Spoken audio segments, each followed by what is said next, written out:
yang belum selesai pada pertemuan yang lalu mengenai bagaimana dengan orang yang mendapatkan penglihatan mengenai surga. Saya sudah menjelaskan bahwa sebenarnya surga yang permanen itu belum ada, saudara. Sebab manusia hari ini yang sudah mati, orang-orang Kristen, anak-anak Tuhan yang sudah meninggal, itu tidak langsung di surga yang permanen, tetapi ada di Hades, intermediate state, atau tempat sementara, saudara. Tempat sementara sampai mereka dibangkitkan. Pesan Tuhan yang sangat menarik, saudaraku.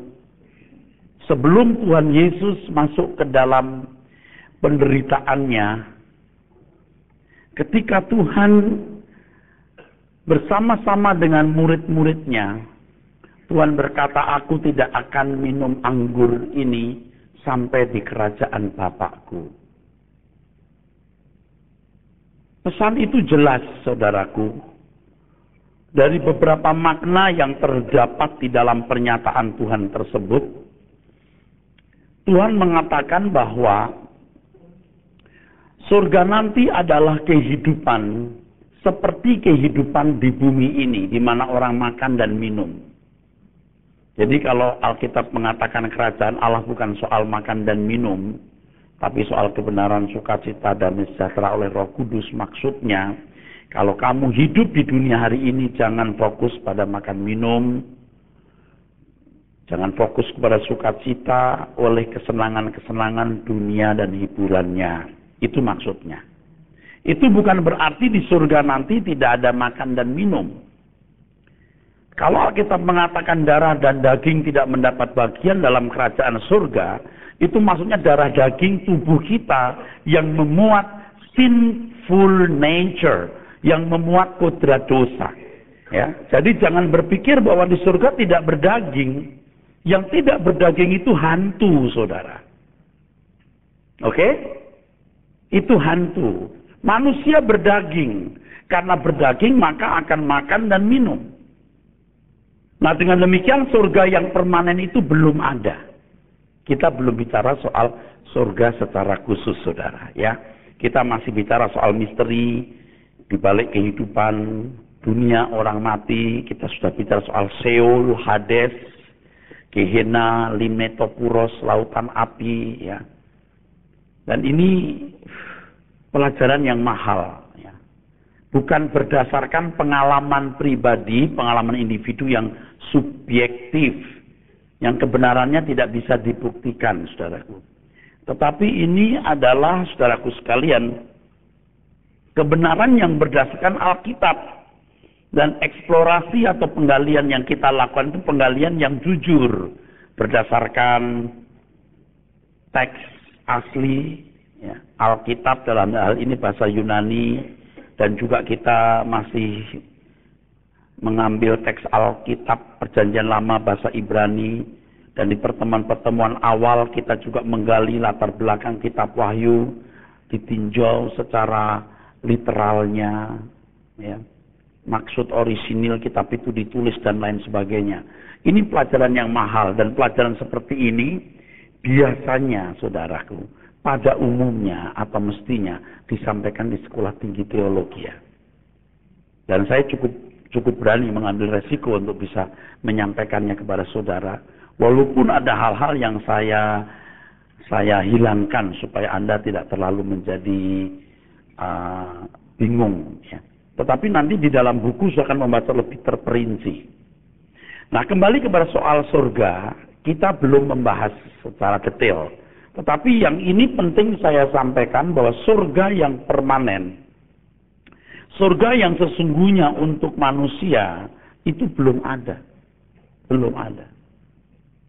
Aku menyediakan tempat bagimu, dan setelah aku menyediakannya, Tuhan berkata, aku datang kembali menjemput kamu, supaya di mana aku ada, kamu ada. Jadi sekarang belum siap. Bisa belum siap manusianya, belum siap tempatnya. Tapi menurut saya belum siap manusianya, saudara. Pengertian ini harus sudah tertoreh di hati. Sudah menjadi prinsip penting yang saudara tangkap bahwa surga yang sesungguhnya belum ada. Surga untuk manusia yang permanen maksud saya belum ada. Belum ada. Itu nunggu pada waktu kebangkitan. Sampai di sini saudara nangkap? Saudara bisa memahami? Oke, ini penting saudara. Lalu bagaimana dengan penglihatan orang-orang yang pernah ke surga? Itu kan masalahnya sekarang. Nah kalau Pak Eras bilang surga sebenarnya belum ada. Lalu yang dilihat orang itu surga apa? Itu kan maksudnya. Tapi sampai di sini dulu saya ingin ketegasan. Saudara paham nggak maksudnya? Oke. Begitu manusia mati di sini, saudara, dia ada di Hades. Kita tahu ada Hades nyaman dan tidak nyaman, betul? Lalu manusia dibangkitkan. Nah, orang akan dibawa kepada surga atau neraka. Gehenna, ini Oranos Samayim neraka. Nah ini baru surga yang sesungguhnya. Artinya surga yang real. Karena manusia harus berdaging. Tidak dalam bentuk roh. Tadi saya sudah mengatakan, Tuhan Yesus berkata, aku tidak akan makan anggur ini. Tidak akan minum anggur ini sampai di kerajaan Bapa di surga. Dari beberapa makna yang terdapat di balik ucapan itu, Tuhan mau menegaskan bahwa nanti kita makan minum. Amin. Bukan makan ala roh, minum ala roh. Bukan semua physically. Sampai di sini jelas? Jelas ya. Jangan nanya lagi. Karena saya sudah mendapat beberapa SMS soal begitu. Ya. Jangan nanya lagi. Pak, jadi surga belum ada. Ya belum. Yang lagi, Pak, jadi surga belum ada ya? Loh. Ini maksudnya saya ngomong nih. Oke? Nah sekarang kalau saudara mendengar kesaksian orang yang pernah ke surga. Katanya ke surga, itu kemungkinan Hades yang nyaman. Bisa. Di mana orang semua bajunya putih memuji-muji Tuhan. Iya. Iya benar. Sesuatu yang mereka lihat itu bisa Hades yang nyaman. Atau yang mereka lihat itu sebagian dari surga, tempat Allah bertahta. Jadi surga Allah Bapa itu sudah ada. Tapi surga manusia belum. Kalaupun sudah ada disiapkan Tuhan, di sana belum ada manusianya. Karena manusianya masih dalam bentuk roh. Manusianya masih dalam bentuk roh, saudara.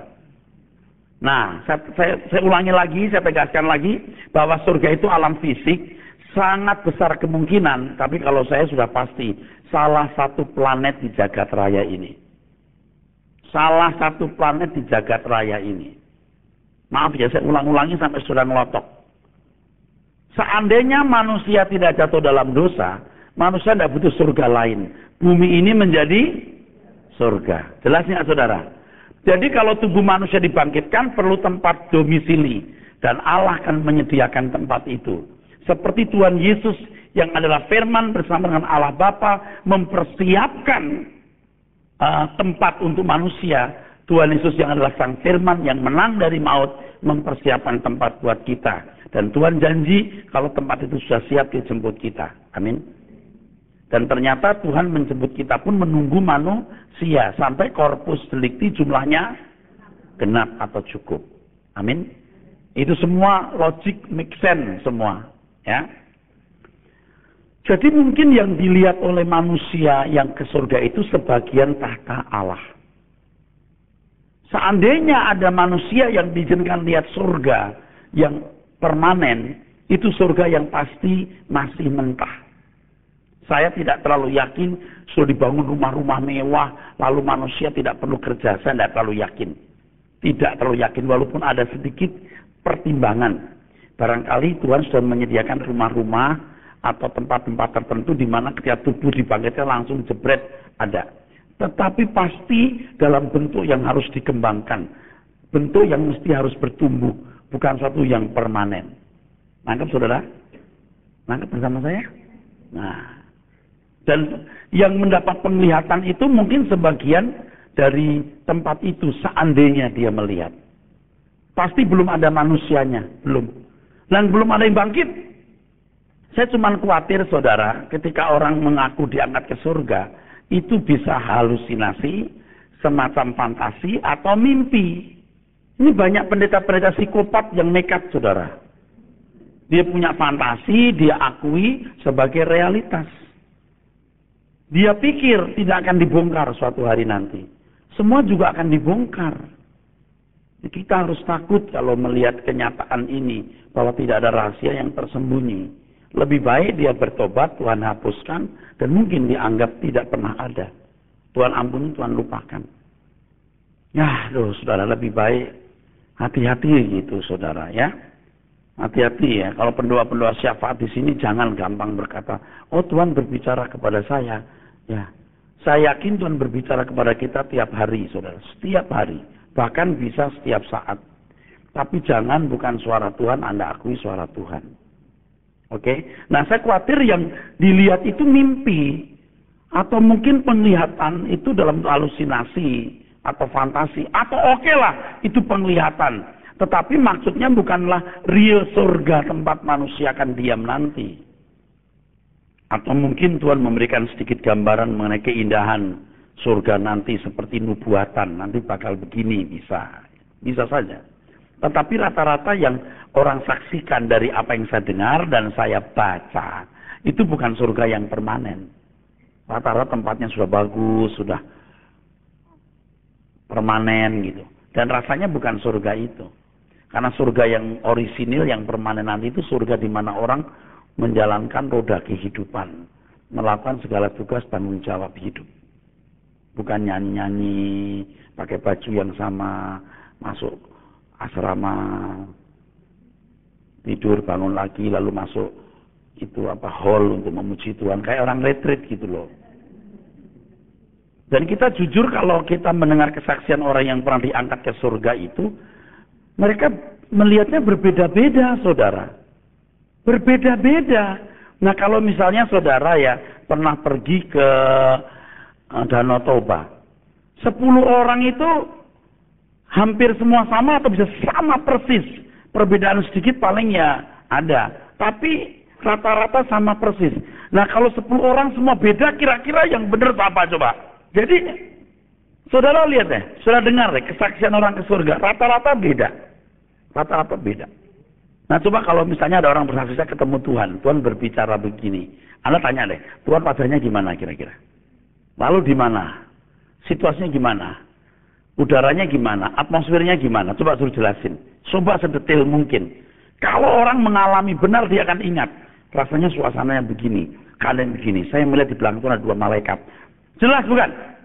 Tapi kalau Tuhan berbicara kepada saya, ini gimana ya?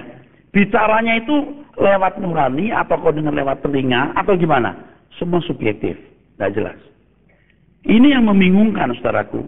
Ada yang menggambarkan taman yang indah, ada yang istana yang terbuat dari emas, ada yang menggambarkan di mana orang-orang berbaju putih seperti yang tadi saya sebutkan, atau digambarkan sebagai tempat di mana anak-anak bermain-main, biasanya anak kecil ini. Diwujudkan, digambarkan sebuah kota yang bercahaya, atau digambarkan sebagai tempat berkerumun orang-orang yang sudah meninggal. Oh, saya ketemu mama saya. Waktu saya meninggal, saya ketemu opa. Lalu opa berkata, ini belum waktunya. Saya balik lagi terus menjauh gitu. Itu melihat atau fantasi atau apa. Dan herannya orang Indonesia senang banget yang begini-begini. Ceritain dong. Yang mestinya Anda belajar, Anda dengar, tidak Anda belajar, tidak Anda dengar. Tapi yang subjektif, yang sangat subjektif itu menjadi menarik, seolah-olah bisa menyedasar iman. Coba Anda ketemu orang yang punya kesaksian tentang surga, bener-bener deh. Anda dengar, Anda tergairahkan 1-2 hari, 1-2 bulan, 1 lenyap. Betul? Lenyap. Nggak bisa jadi dasar Anda hidup suci, hidup benar, mengasihi Tuhan. Kecil kemungkinan, saudara. Kecil kemungkinan.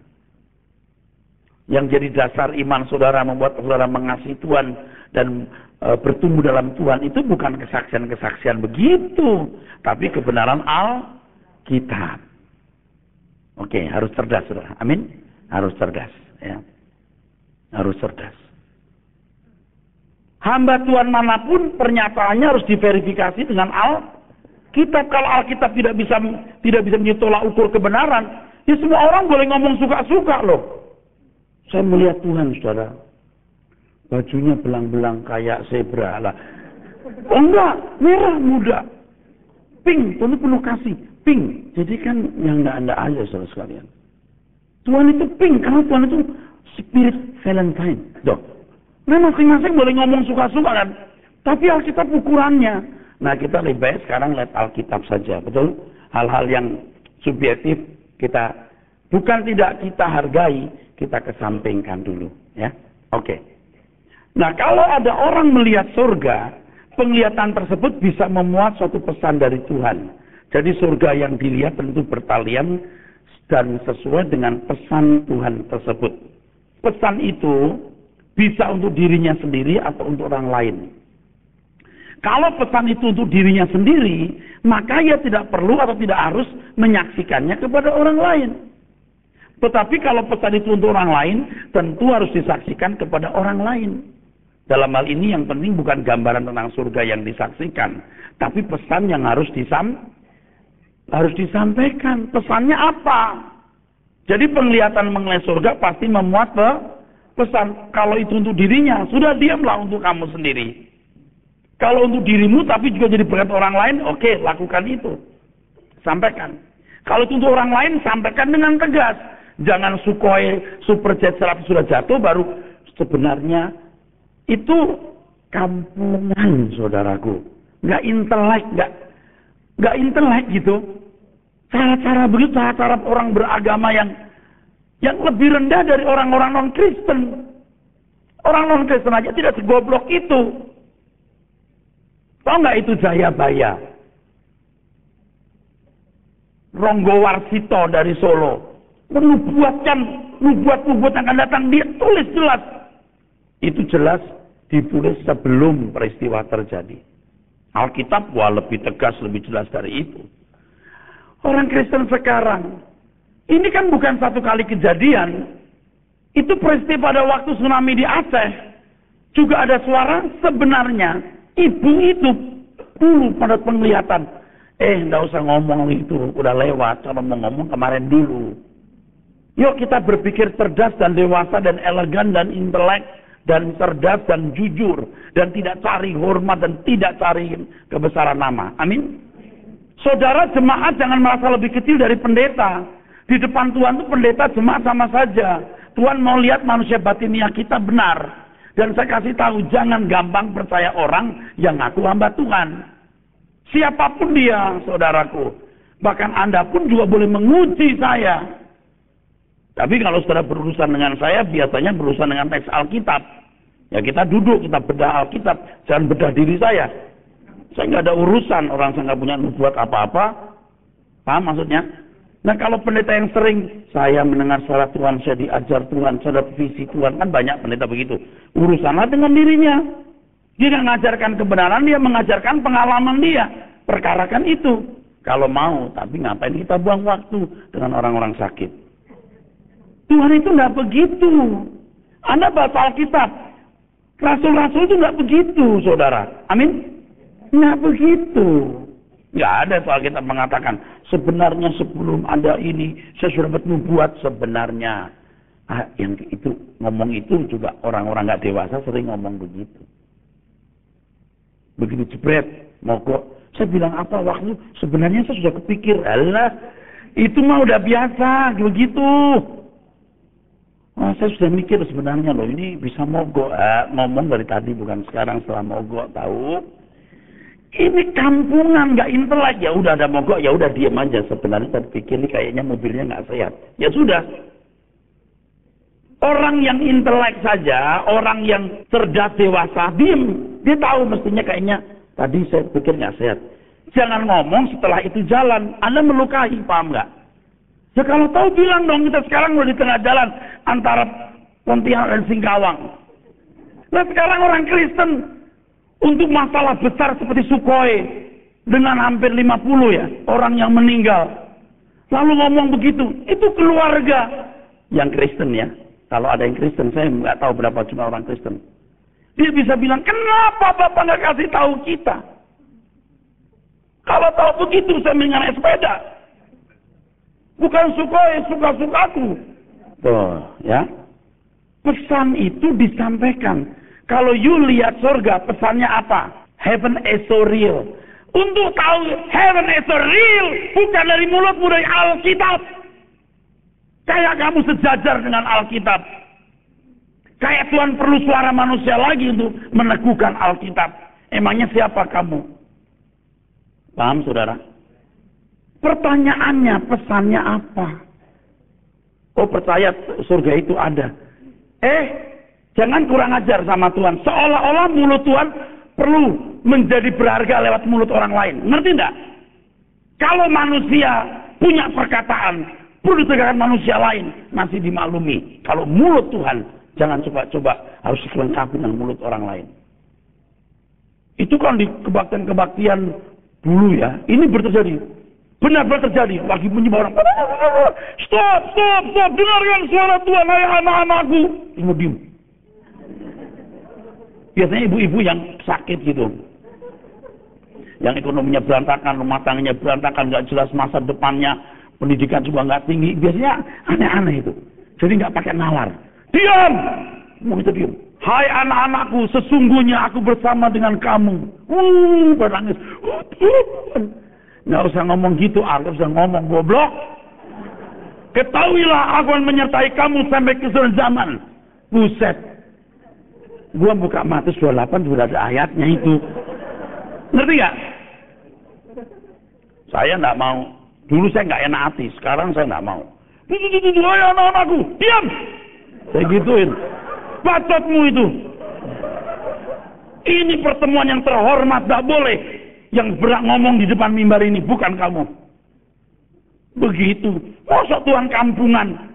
Ada pemimpin lalu ada orang di bawah, kecuali pemimpinnya nggak bener. Perlu tutup mulutnya. Ini sidang yang terhormat, lalu ada orang sembarangan, kita nggak kenal siapa. Diam, semua tenang. Diam. Saya gituin. Jangan sampai suruh tolong syarat dia. Masukin mobil kunci di dalam. Bukan, saya nggak percaya nubuat. Anda tanya teman-teman dekat saya. Dia belum ngomong juga saya ngomong. Kamu punya masalah kan? Lagi begini kan? Itu mah hal biasa, tahu? Marifat-marifat begitu. Saya naik mobil, di belakang orang lagi marah. Saya diem, tahu ada yang marah di belakang. Itu bukannya yang luar biasa. Ada sirkuit alam roh yang kita mesti peka membacanya. Oh, Pak Eres peka juga loh. Kalau begitu kedatangan Tuhan kapan? Gua nggak tahu. Dan Alkitab nggak tahu. Enak aja loh. Kalaupun saya tahu pun, saya juga pura-pura nggak tahu. Ngerti nggak kalau Tuhan nggak suruh? Ada ibu-ibu ngomong, Pak, suami saya gini. Lalu jebret saya ngomong, ibu juga lakukan hal yang sama kan? Habis dia gitu, tuh udah. Langsung nggak lama-lama, ibu juga lakukan hal yang sama kan? Itu bukan hal yang luar biasa, Pak. Biasa aja kali. Karena marifat itu diberikan kepada orang percaya. Tapi tertib dong. Jangan di tengah-tengah ini terus. Waduh, apalagi itu ada ibu-ibu yang ambil mic doa sendiri di situ. Kita kebaktian nih. Saya tiba-tiba ada yang berdoa. Saya pikir disuruh, saya diem aja. Rupanya dia ambil mic sendiri, turun doa sendiri di situ pakai mic. Bapa di dalam surga. Yang lain juga. Oh, haleluya. Besok lagi kalau ada tolong didampingi itu. Kasih mic plastik suruh doa sendiri di belakang. Buset itu ibu. Dan sering ada begitu tuh ibu-ibu gitu. Terus ada ibu-ibu di sini yang mendampingi. Pak, hati-hati Pak. Terus didampingin gitu. Jalan sendiri, mau ke depan mimbar. Waduh. Tiba-tiba dipeluk saya, kan repot saya. Apa yang harus kulakukan dari perempuan ini? Orang sakit begitu. Tapi ya dulu ya, itu yang begitu-begitu muncul loh. Mungkin langsung ambil mic. Dan itu kan zaman masih, itu kira-kira ya 20 tahun, 25 tahun yang lalu. Itu kan masih kacau-kacaunya soal nubuat-nubuat itu. Waduh. Itu pendeta bisa kasih mic. Dengarkan anak-anakku, ada pesan dari Tuhan. Gitu terus. Semua gitu. Wah. Akulah Yesus. Gitu loh. Pernah dengar gitu? Pasti, ya kan? Sebagian saya dengar kan. Hai anak-anakku, akulah Yesus. Terus, oh haleluya. Itu benar. Hai anak-anakku, akulah Yesus. Gue sumpel pakai combrok mulut lo. Enak aja, akulah Yesus. Waduh. Pokoknya kalau saudara belajar suara kebenaran mesti pinter. Halo, akulah Yesus, saya diam aja gini. Oke, ingat ya, kita sekolah Alkitab ya di sini ya. Pelan-pelan saya kasih, pelan-pelan jadi milik saudara. Hidup kita singkat kok. Anda tambah pinter Alkitab, Anda tambah pinter. Tambah mengasihi Tuhan. Tambah lihat langit baru, bumi baru. Tambah menyadari waktu hidup kita singkat. Oke. Yang kedua, penglihatan mengenai surga diberikan Tuhan dengan mempertimbangkan kemampuan orang tersebut dalam memahami kerajaan surga. Seorang anak kecil mendapat penglihatan mengenai surga dalam wujud gambaran tempat bermain. Dan biasanya itu juga untuk anak-anak kecil lainnya. Nah, orang-orang dewasa nggak butuh tempat bermain lagi dong. Mama, saya lihat tempat bermain anak-anak main ayun-ayunan. Masa orang tua jot-jotan lagi? Itu pesan untuk anak-anak. Nanti kalau ada orang tua mendapatkan penglihatan, Tuhan akan pasti memberikan penglihatan itu sesuai dengan kapasitas berpikir orang tersebut. Lagi pula Bapak Ibu, dimensi surga itu dimensi yang sempurna, yang alam pikiran manusia yang terbatas hari ini tidak akan mampu. Paulus ketika diangkat di surga, dia mendengar perkataan yang tidak boleh diucapkan manusia. Unspeakable words. Unspeakable words. Yang nggak terucapkan kata-kata. Ini maksudnya bahwa pikiran kita juga nggak akan mampu. Saya tidak mengatakan tidak mampu sama sekali. Pasti ada yang bisa kita tangkap, saudaraku sekalian. Namun sekali lagi maksud saya surga yang ditunjukkan kepada seseorang itu pasti sesuai dengan kapasitasnya. Coba saudara. Kita kan sudah lihat film-film fiksi itu. Betul saudara? Betul? Jadi kita nggak heran dong lihat film-film fiksi terus pesawat bisa terbang lewat gedung-gedung atau begitulah. Pesawat seperti rumah untuk bisa mengambang berpuluh-puluh beratus tahun di angkasa. Bisa kan? Tapi coba kalau orang ujung Wamena. Nggak usah yang begitu. Lihat pesawat aja dulu bingung. Wah, mesti terbang. Nah manusia yang kapasitas berpikirnya terbatas, tidak mungkin Tuhan tunjukkan hal-hal yang tidak mampu dia pahami. Jadi apa yang dipahami orang itu membawa pesan satu, yang kedua sesuai dengan kapasitasnya berpikir. Anda boleh lihat ya, orang yang pernah lihat surga, perempuan laki-laki beda. Umur yang beda juga membuat orang punya penglihatan yang berbeda. Oke? Yang ketiga, hendaknya kita tidak tergoda mengingini pengalaman penglihatan menyaksikan surga. Jangan. Dulu saya malah pernah menasihati orang. Doa, sudah bisa lihat surga. Karena saya ikut-ikut orang begitu. Doa, minta sudah bisa lihat surga. Ya Tuhan aja mengajarkan berbagailah orang yang percaya walau tidak melihat. Dalam kedaulatannya, Tuhan memberikan kesempatan kepada orang-orang tertentu memperoleh penglihatan mengenai surga. Tetapi yang lain Tuhan tidak memberi kesempatan tersebut. Surga adalah realitas yang Tuhan ucapkan berkali-kali. Dan orang percaya harus percaya tanpa melihat. Berbahagialah orang yang percaya walau tidak melihat. Artinya kamu cukup percaya saja. Setuju? Kok sekarang kita mau nantangin, aku mau lihat Tuhan. Biar aku lebih kuat imannya, lebih yakin. Nah Tuhan sudah mengatakan berbahagialah. Jadi kamu mau melawan firman itu kan. Jika seseorang tergoda memiliki pengalaman menyaksikan surga. Supaya bisa lebih yakin terhadap realitas surga. Maka itu menunjukkan invalid atau cacat imannya. Sama seperti seseorang tidak dapat tegak berdiri kalau tidak pakai tongkat penyangga. Jadi tidak perlu. Hari ini saudara, ya sungguh nih, ini sungguh. Saya belajar firman mengenai surga, saya makin yakin surga itu seperti itu. Dunia seperti hari ini, nanti aku akan bekerja lagi, aku akan kelola. Di dunia aku tidak punya kolam renang, tapi di sana aku bisa punya kolam renang. Di sini saya hampir nggak bisa jalan-jalan ke pantai karena sibuknya. Nanti saya bisa jalan ke pantai sepanjang masa. Dan semua pantai di jagat raya ini. Ya jadi bergairah hidup saya. Nah kalau orang yang biasa kerja di Singapura 4 hari, bosen, waduh, di surga triliun-triliun tahun begitu, ya ilah mendingan masuk di tempat lain deh. Bisa ngerti nggak saudara? Itu kreasi, tugas, kewajiban diberikan Tuhan. Ketemu Sang Maharaja telah melakukan tugas kewajiban kita. Di situ kita mengabdi kepada Tuhan. Bukan memuji-muji lalu itu sudah cukup mengabdi. Orang format awalnya suruh aboda itu bekerja kok. Amin. Jadi mati jadi tidak takut. Saya mau ngajak. Nah, saya baru ngomong sama teman dekat saya ya. Yang mendukung pekerjaan Tuhan dengan tulus. Saya bilang begini, minggu-minggu ini. Saya mengajak you ke surga nanti. Nanti kita akan ketemu di sana. Serius. Dan kalau saya bisa mengajak lebih banyak orang kan happy saudara. Amin. Saudara ngerti nggak saya mau mengajak saudara ke surga?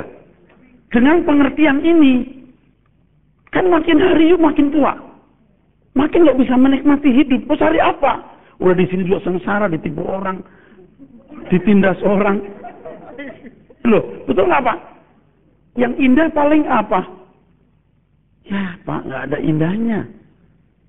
Saudara-saudara yang nggak pernah ke Israel, nggak perlu juga menderita batin terus. Kasihan kamu nggak pernah ke Israel ya. Langsung Yerusalem baru. Ya paling indahnya Taman Sari kan. Ya ilah Taman Sari. Itu mah belum ada apa-apanya. Apalagi Taman Lawang. Ya ilah. Kita ke surga itu bukan main-main saudara. Bukan, oh saya bawa Anda ke surga. Nggak bisa. Nggak ada manusia bisa bawa ke surga. Ke anugerah yang bisa bawa orang ke surga. Dan itu pun kalau anugerah Anda responi. Amin. Jadi yakin. Aku belum melihat. Aku tidak perlu melihat. Aku percaya. Dengan aku tidak melihat tapi percaya. Aku mengagungkan, memuliakan, menghargai, menghormati Tuhan. Surga itu seperti hidup kita hari ini. Oke? Kematian itu bisa menggairahkan saudara. Kita percaya walau tidak melihat. Menggairahkan Bu. Kematian itu menggairahkan. Ini bukan orang-orang yang bosan hidup, saudara. Jadi percaya walau tidak melihat. Banyak orang senang surga, kita mau surga. Surga itu apa? Nggak ngerti dia.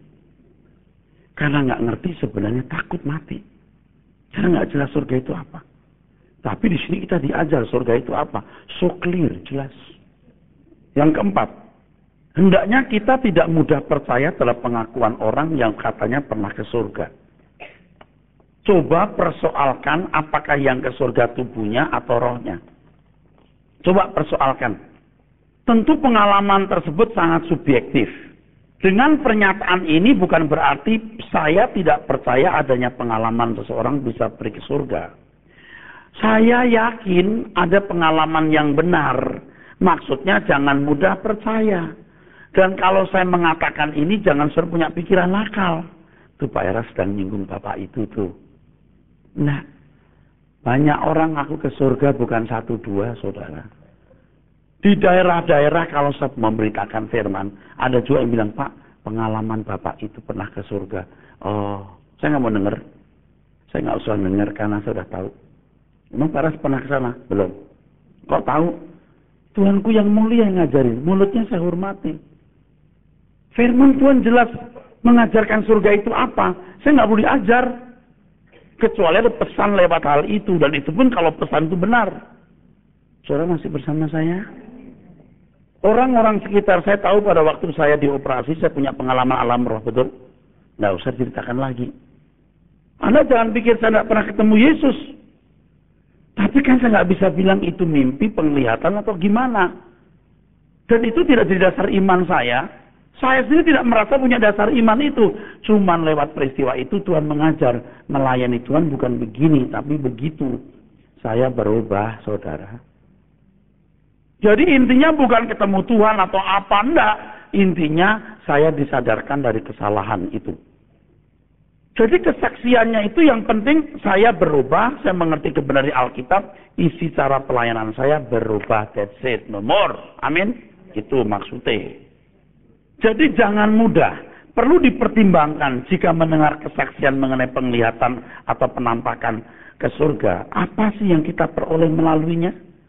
Kalau hanya kekaguman kepada orang yang memiliki kesaksian tersebut, itu tidak benar.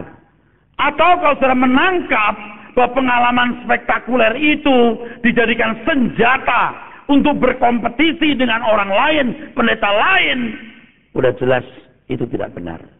Amin. Ini kan dunia penuh kompetisi, bukan hanya di bidang bisnis, juga di bidang pelayanan. Saya khawatir nanti lama-lama ada yang begini.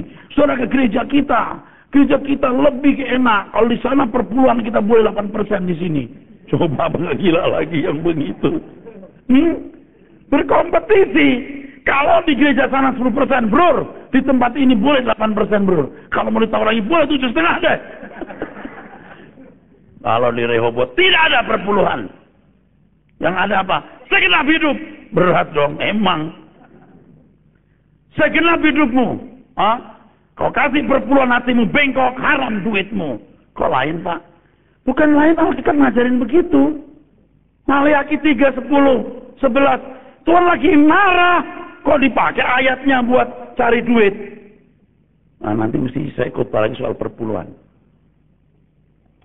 Nah, banyak buku ditulis dan orang ngaku ke surga.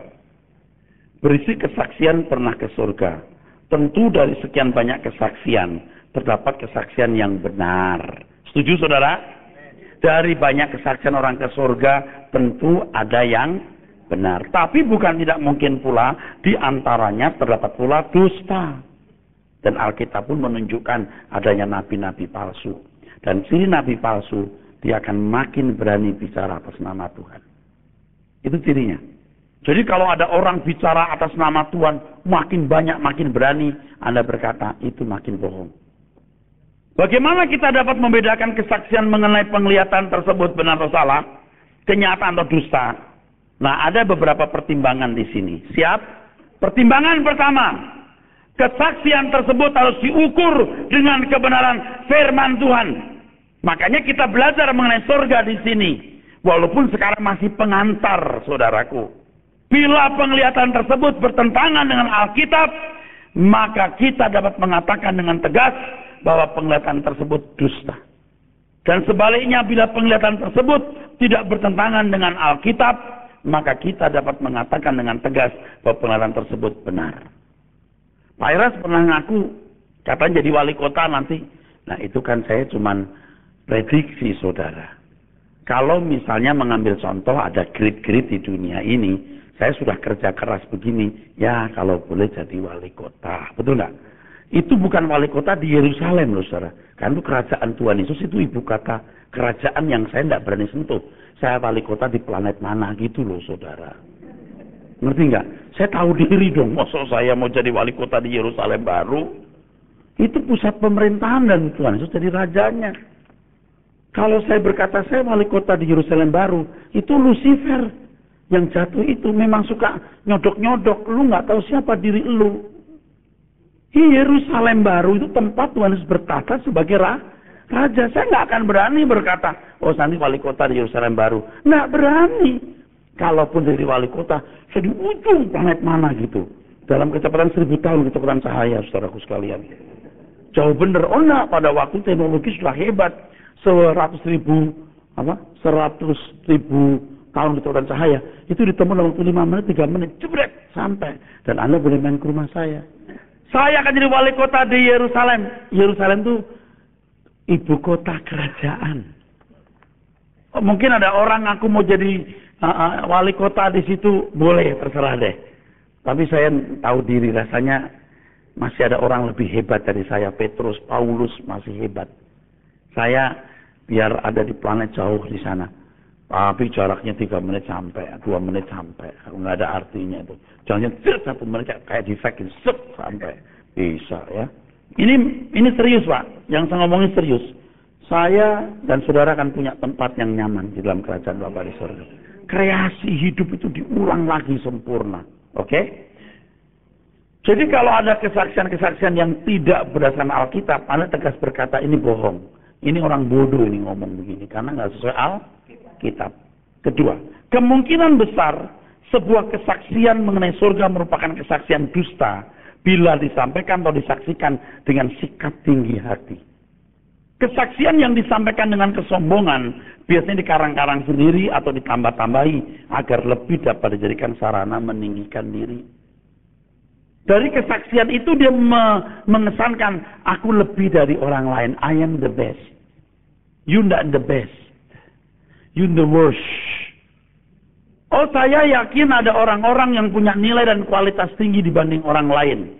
Tapi jangan kita meng-create satu situasi supaya kita dikesankan nomor satu. Tuhan tidak ngajarin itu. Itu roh Lucifer yang jatuh. Nggak apa-apa kita nggak dihargai orang, tapi dihargai Tuhan. Jadi kesaksian itu kalau menjadi komoditi untuk meninggikan diri, pasti ngawur. Yang ketiga, sebuah kesaksian mengenai surga kemungkinan besar merupakan suatu dusta bila disaksikan dengan tidak konsisten. Di satu kesempatan kesaksian mengenai surga begini, di kesempatan lain begitu. Cerita yang sama tapi bergeser. Sama dengan pesan Tuhan memberikan pesan begini. Besok beda lagi, sedikit bergeser. Pasti dusta. Dan Anda bisa teliti hamba-hamba Tuhan yang punya pengalaman dengan Tuhan. Kesaksiannya berubah bergeser sedikit. Apabila sebuah kesaksian yang dikemukakan mengenai surga selalu sama, maka kesaksian tersebut kemungkinan besar benar.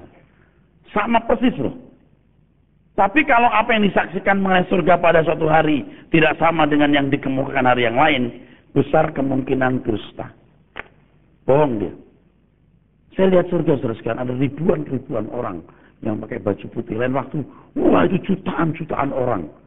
Ya memang sama, lihat orang baju putih tapi dari ratusan jadi ribuan jadi jutaan, nanti berapa lagi. Yang begitu itu tidak benar. Itu pasti bohong. Dan saudara kasih tahu ya, tidak sedikit pendeta yang psikopat seperti itu. Udah terlalu berani. Yang setiap tahun ada visi-visi baru. Ada yang begitu juga, ini pendeta yang lain. Visi tahun ini, visi tahun itu. Dinubuatkan akan terjadi ini, akan terjadi itu. Tidak ada yang terjadi. Tidak akan terjadi. Sebenarnya tahun 2005 kan dinubuatkan akan terjadi transformasi besar-besaran. Justru tahun 2005 itu awal di mana banyak pejabat negara ditangkap KPK. Minyak sempat naik tinggi, melambung. Yang kaya orang Arab. Yang begitu-begitu kan bukan saya mau nyerang. Kasihan jemaat yang dinabumukan dengan hal-hal yang tidak prinsip. Paham saudara? Amin? Bukan saya mau bersaing. Saya tidak perlu bersaing loh bro. Tidak perlu bersaing, tidak perlu. Kita menyampaikan kebenaran, nah akibatnya. Karena kita mengerti apa yang benar. Ini perspektif saya loh ya. Bukan saya paling benar ya. Yang kalian pahami ini benar. Kalau lihat dusta, siapa orang nggak jadi gusar. Kalau pakai bahasa yang populer, galau. Tapi jangan sampai saudara mengkultuskan saya. Ini tulus saya ngomong. Anda jangan mengkultuskan saya. Saya tidak mencari hormat dan ingin sungguh-sungguh tidak mengharapkan hormat. Kenapa? Karena saya sudah terhormat. Nah kalau saya tulus saya akan terhormat di kerajaan surga, saudara. Saudara mau menghargai saya berapa? Apa artinya? Kekaguman saudara harus lebih kepada firman Tuhan yang saya sampaikan, bukan kepada pribadi saya. Setuju? Jangan dikultuskan, saudara. Saya nanti jadi tidak enak. Saya takut dikultuskan di dunia, di surga malah saya nggak dapat tempat. Tuhan bilang yang melayani yang lebih besar. Kamu udah dilayani, kamu nggak jadi besar. Yang keempat itu kesaksian itu membangun iman. Betul? Orang mengasihi Tuhan. Amin. Tidak membuat orang itu cuma mengagumi manusia lain lalu senang sesaat. 5. Apabila kesaksian di surga mengenai surga yang disaksikan berindikasi mencari keuntungan diri sendiri, itu pasti dusta. Keuntungan itu bisa berupa nama besar, saya singgung tadi, harga diri, uang, pujian, dan lain sebagainya. Anda tahu biasanya ini dilakukan oleh siapa? Pendeta-pendeta yang tidak memiliki reputasi yang baik dalam pendidikan, reputasi yang baik dalam berkhutbah, modalnya cuma ya jual kesaksian gitu. Anda cari di mana-mana di ujung langit pasti begitu. Kalau orang mengerti kebenaran Alkitab, dia tidak perlu jual mulut, tidak perlu jual kesaksian, tidak perlu. Sebab yang penting kebenaran firman Tuhan, iman datang dari pendengaran oleh firman Kristus, Pak, bukan kesaksian. Dari firman Kristus. Kenapa saya bisa bicara begini? Sebab saya juga punya kecenderungan begitu. Dulu, dalam persaingan para pendeta, saya punya kesaksian-kesaksian yang buat orang tertarik ke saya. Saya juga punya godaan begitu. Dan saya nyaris-nyaris tergelincir tenggelam di sana. Ini sekarang udah begini, ya udah saya mengajarkan firman deh. Dianggap gak punya kuasa, gak punya pengalaman, ya apa-apalah. Ya, terserah. Orang mau dengar silahkan, nggak mau dengar ya rugi sendiri loh. Tetapi kalau kesaksian mengenai pengalaman ke surga disaksikan dengan tulus, tanpa berindikasi mencari keuntungan pribadi, maka kemungkinan besar adalah kesaksian yang benar. Lalu saya tambahkan lagi, kesaksian yang dimaksudkan untuk mencari keuntungan biasanya diulang-ulang. Saya itu fair, ini nggak nunjuk siapa-siapa. Di ujung langit manapun yang harus diulang-ulang dan ditambahkan terus firman kebenaran. Bukan pengalaman pribadi. Nah, dengan penjelasan ini saudara punya jelajah. Jelajah pemikiran yang cerdas mengenai surga. Begini loh saudara, penghakiman di sini maksudnya adalah ini setelah mati, betul nggak? Apakah orang percaya dihakimi sama dengan orang yang tidak percaya? Nah, di sini saya sudah siapkan juga bahan-bahannya saudara-saudara sekalian, ya. Di situ Anda menemukan kata broma, menemukan kata krisis, krino, krima. Apakah kata penghakiman untuk orang Kristen dan orang non-Kristen sama? Beda. Ini nanti menyangkut bahwa setelah kita mati, bagaimana? Nah, itu bicara soal penghakiman. Mahal, saudara. Kebenaran ini mahal. Saya kalau persiapan begini tidak bisa 1 jam, 2 jam, saudara. Bisa berhari-hari. Serius ini. Pakai tegang lagi. Waduh Tuhan, yang ini gimana? Yang itu gimana? Digabung, disamakan. Wah. Sampai kita menemukan, tapi ini buat saya jadi tambah pengetahuan. Amin.